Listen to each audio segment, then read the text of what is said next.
Hi అండి, మీరందరూ ఎలా ఉన్నారు? చాలా రోజుల తర్వాత మరి కెమెరా ముందుకు రావడం జరిగింది మన యూట్యూబ్ ఛానల్ సంబంధించి. నేను ఒక చిన్న వీడియో చేశాను. మనకు ఎడారిలో దొరికేటటువంటి ఒక ఆయుర్వేద మొక్క అనుకోవచ్చు, ఇంకోటి అనుకోవచ్చు. ఇది మనకు కాల్షియం అధికంగా లభిస్తుంది అనేటువంటిది చెప్తున్నటువంటిది నల్లేరు. ఇది ఒక ఎడారి మొక్క. మనకు అందరికీ నల్లేరు చూడనటువంటి వాళ్ళు ఎవరో ఉండరు. కాకపోతే దాన్ని మనం ఇంట్లో కూడా పెంచుకోవచ్చు. ఆ విధంగా నేను హోమ్ గార్డెన్లో పెంచి దాని నుంచి ఒక పచ్చడి తయారు చేసి యూట్యూబ్ ఛానల్లో పెట్టడం జరుగుతుంది. దాన్ని అందరూ కూడా తప్పకుండా చూడండి. మంచి ఉపయోగకరంగా ఉంటుంది అంటున్నారు. మనం ఎన్నో విషయాలు నమ్ముతుంటాం, అనవసర విషయాలు నమ్ముతుంటాం. అలాంటి వాటిలో ఇది కూడా మనకు ఆరోగ్యానికి మంచిది. అంటే ఇప్పుడు ఉన్నటువంటి పరిస్థితుల్లో మనం ఆరో వాటర్ తాగుతున్నాం, కాల్షియం తక్కువ ఉంటున్నాం, బోన్ వీక్ అంటున్నాం. వీటన్నిటి కూడా ఇది కొంతవరకు తోడ్పడుతుంది అని చెప్పేసి అంటున్నారు. ఎన్నో విషయాలు నమ్ముతుంటాం. గుళ్ళో శిల్పాన్ని చూసి దేవుడని నమ్ముతాం. తర్వాత ఒక చిన్న ట్యాబ్లెట్ ఒక జ్వరానికి పారాసిటమాల్ లేకపోతే ఇంకొక డోలోనే వేసుకొని మనకు జ్వరం పోయిందని నమ్ముతున్నాం. అలాగనే ఇది కూడాను మనకు ఎముకల దృఢత్వానికి బాగా పనిచేస్తుంది అని మనం నమ్మి దీన్ని కూడా మనం చేసుకోవచ్చు. వీలున్నంత వరకు మీరు ఇంట్లో పెంచి కానీ లేకపోతే మనకు ఫ్రీగా దొరికేటటువంటిది ఇది అడవుల్లో కూడా దొరుకుతాయి. మన గ్రామీణ ప్రాంతాల్లో ఉన్నది ప్రతి ఒక్కరికి అందుబాటులో ఉన్నటువంటి ఈ నల్లేరుని మీరు కూడా ఇటువంటి రకరకాల రెసిపీ కూడా చేయొచ్చు. నేను చేసిన చట్నీ అలాగే కనీసం మనం మంత్లీ వన్స్ అయినా తీసుకుంటే మంచిగా ఉంటుంది. ఏదైనా సరే prevention is better than cure అంటారు కదా, ఆ విధంగా చేశాను. సో అందరూ కూడా తప్పకుండా వీడియో చూడండి, ఆదరించండి. మీ మిత్రులకు బంధుమిత్రులకు షేర్ చేయండి. మన యూట్యూబ్ ఛానల్ నేచర్ టాప్ ఛానల్ని సబ్స్క్రైబ్ చేయండి. Thank you very much.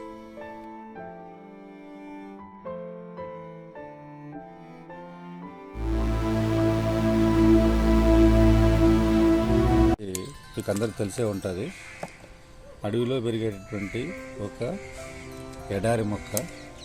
దీన్ని మనం సాధారణంగా నల్లేరు అని చెప్పుకుంటుంటాం. దీనికి సామెత కూడా ఉంది, నల్లేరు మీద నడక అంటారు. అంత చాలా పెలుసుగా ఉంటుంది. ఇది ఎముకల దృఢత్వానికి పనిచేస్తుందని చెప్పేసి అంటున్నారు. దీన్ని నేను దాదాపుగా ఒక 3-4 ఇయర్స్గా ఇంట్లో పెంచుతున్నా. దీన్ని అనేక రకాలుగా రెసిపీ చేసుకుని కూడా మనం వాడచ్చు. చట్నీ, రసం లాంటివి కూడా చేస్తాను అన్నమాట. నేను దీంతో పచ్చడి లేదా చట్నీ చేయడానికి దీన్ని హార్వెస్ట్ చేస్తున్నాను.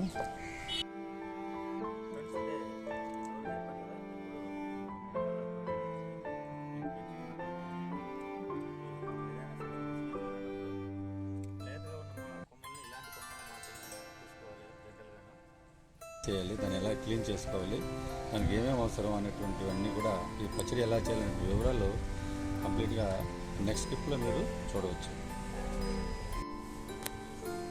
ఫ్రెండ్స్, మనం ఇప్పుడు వీటిని ముక్కలుగా అవసరమైతే ఈ ఆకులు తీయచ్చు, లేకపోతే అలా కూడా ఉంచేయచ్చు, ప్రాబ్లం లేదు. కాకపోతే మీరు చూస్తున్నారు కదా, ఇందులో చిన్న ఒక దీన్ని వీటిని ఏమంటారు అంటే మనం నార లేదా ఈనెలు అంటుంటాం. ఇవి తీసేయాలి, ఇలాంటివి తీసేయాలి. ఇలాగా రెండు వైపులా ఆ జనుపు దగ్గర మనం లాగినట్లయితే కనుక ఇలా వస్తాయి. వాటి మాత్రం తీసేసుకోవాలి. ఇట్లా రెండు వైపులను ఇరువైపులా తీసేసుకోవాలి. మనం ఒక్కొక్కటిగా మొదటి మీరు క్లియర్గా ఇప్పుడు చూస్తున్నారు కదా, ఇలా వస్తాయన్నమాట. ఇది కంపల్సరీగా తీయాలి. తర్వాత ఇక్కడ ఉన్నటువంటి పెద్దవి అది కూడా తీసేయాలి.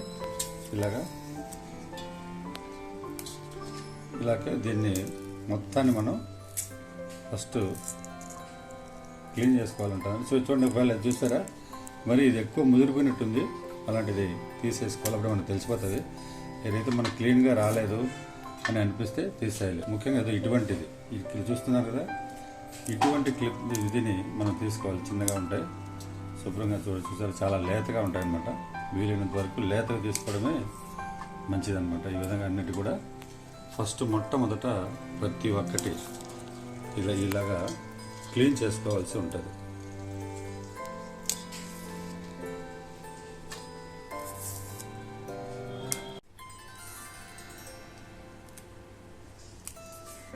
ఫైనల్గా ఈ విధంగా మనం క్లీన్ చేసుకోవాలి. చూసారు కదా, ఇక్కడ చూడండి, ఈ క్లీన్ చేసిన తర్వాత ఎంత వచ్చిందో. అన్నీ కూడా రెండు ముక్కల కింద కట్ చేసుకుంటే మీకు వీధిగా నార అనేటువంటిది ఏదైనా తప్పిపోయిన నార మళ్ళీ మనకు అందులో ఈ పచ్చడిలో రాకుండా ఉండడానికి అవకాశం ఉంటాయన్నమాట. అది వీలైనంత వరకు చిన్న చిన్న ముక్కలుగా కట్ చేసుకోవడం ఉత్తమమైన పద్ధతి. సరిపడంత పదార్థాలు ఏమేమి అవసరమైనటువంటిది సింపుల్గా చెప్తాను. ఒకటి చింతపండు తీసుకోవాలి, తర్వాత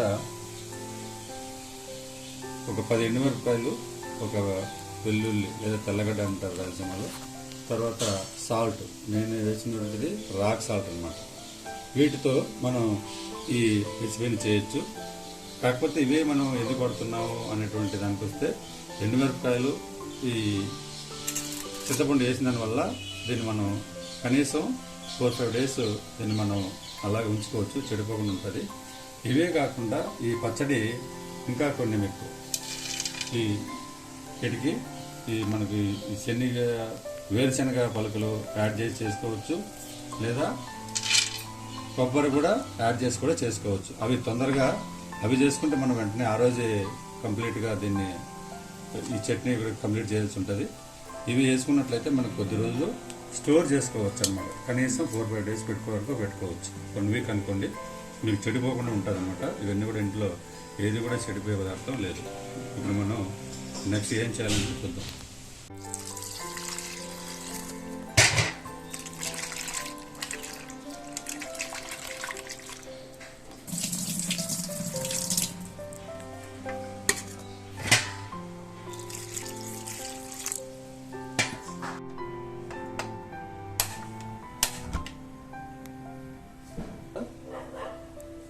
స్టవ్ వెలిగించిన తర్వాత ఈ ఎండుమిరపకాయలని దోరగా వేయించుకోవాలి. యాక్చువల్గా ఇది ఎక్కువ కాకుండా.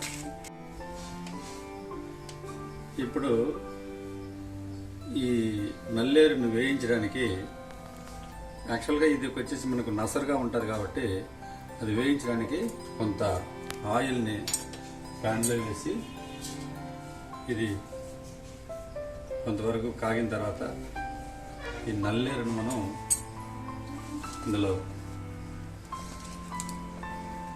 ఇలాగా డైరెక్ట్గా వేసుకోవచ్చు.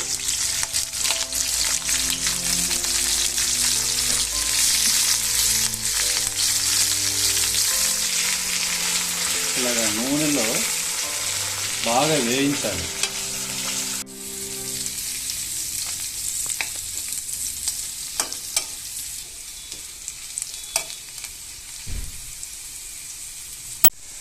ఫ్రెండ్స్, దీన్ని ఇలాగ మనం కంప్లీట్గా వేగనివ్వాలి. ఈ కలర్ రావాలి, ఇంచుమించుగా లైట్ బ్రౌన్ కలర్ వచ్చేటంత వరకు మనం వీటిని కంప్లీట్గా వేయించాలన్నమాట. మిక్సీలో వేస్తున్నాం కదా, కాబట్టి ఆరిన తర్వాత మనం మిక్సీని వేయాల్సి ఉంటుంది, గ్రైండ్ చేయాల్సి ఉంటుంది. వెల్లుల్లిపాయలు,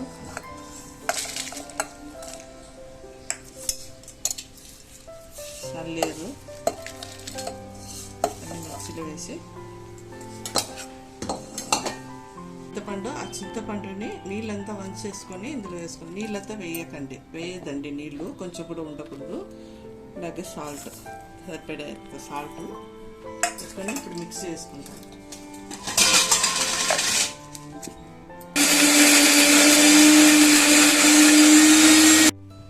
చూడండి, ఇలా మెత్తగా నూరుకోవాలన్నమాట. ఇది నల్లేరు పచ్చడి. దీన్ని 1 వారం వరకు మనము ఇది చేసుకొచ్చి నీళ్లు పడకుండా నూరుకోండి. 1 వారం వరకు మీరు ఫ్రిడ్జ్లో పెట్టిన అవసరం లేదు, బయట పెట్టినా కూడా బాగుంటుంది. 1 వారం వరకు నిల్వ ఉంటుంది. నల్లేరు చట్నీ రెడీ అయిపోయిందండి. ఈ చట్నీ దోశ, ఇడ్లీ, అన్నానికి బాగుంటుంది. నెయ్యి వేసుకుని తింటే ఇంకా బాగుంటుంది. ఫ్రెండ్స్, ఇది మీరు ఇంట్లో చేసి చూడండి.